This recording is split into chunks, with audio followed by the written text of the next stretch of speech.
Running a jazz club is really very expensive, and if we can cut our expenses, it would mean that we would have more money yet to put back into the music, into the musicians.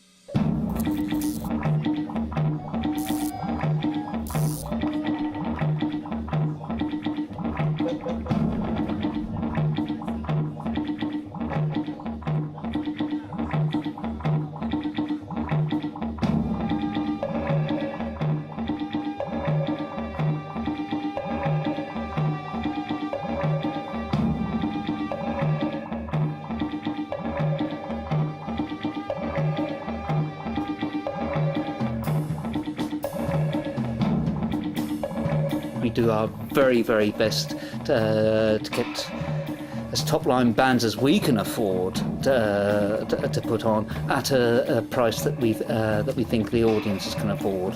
And one of the reasons we can afford to do that is because the place is run by volunteers. If we had everyone staffed here, then you'd have a very, very different picture, and I doubt if it would be viable myself.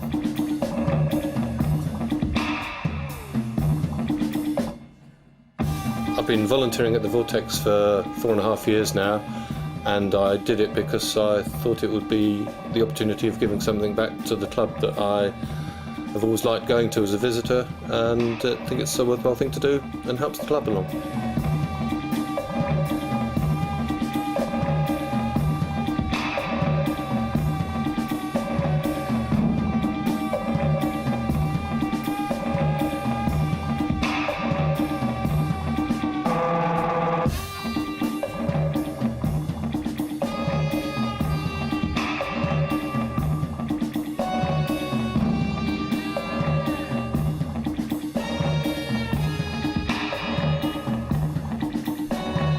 The Vortex plays an important role, or at least we like to think so, in supporting the sort of left field area of jazz.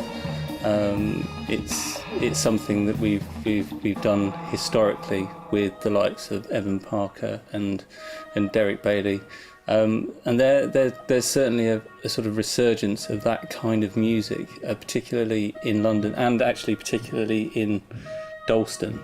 The places like the Vortex and Cafe Otto are providing a platform for this kind of left field music, I suppose particularly with reference to free improvised music.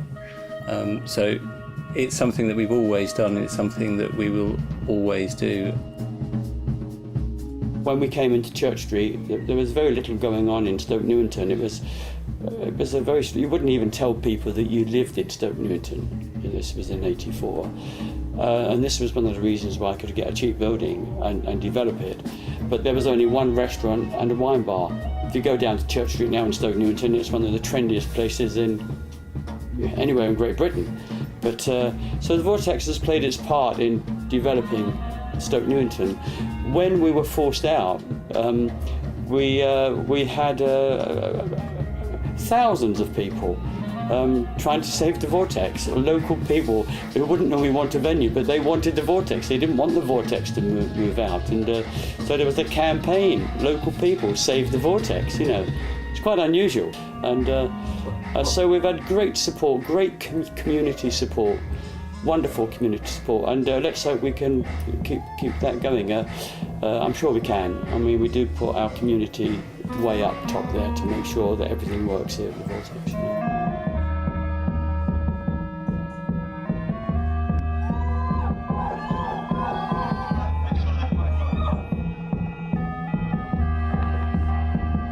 I never ever put making money first. I think if you're really involved in jazz, you don't do that. You always put the music first.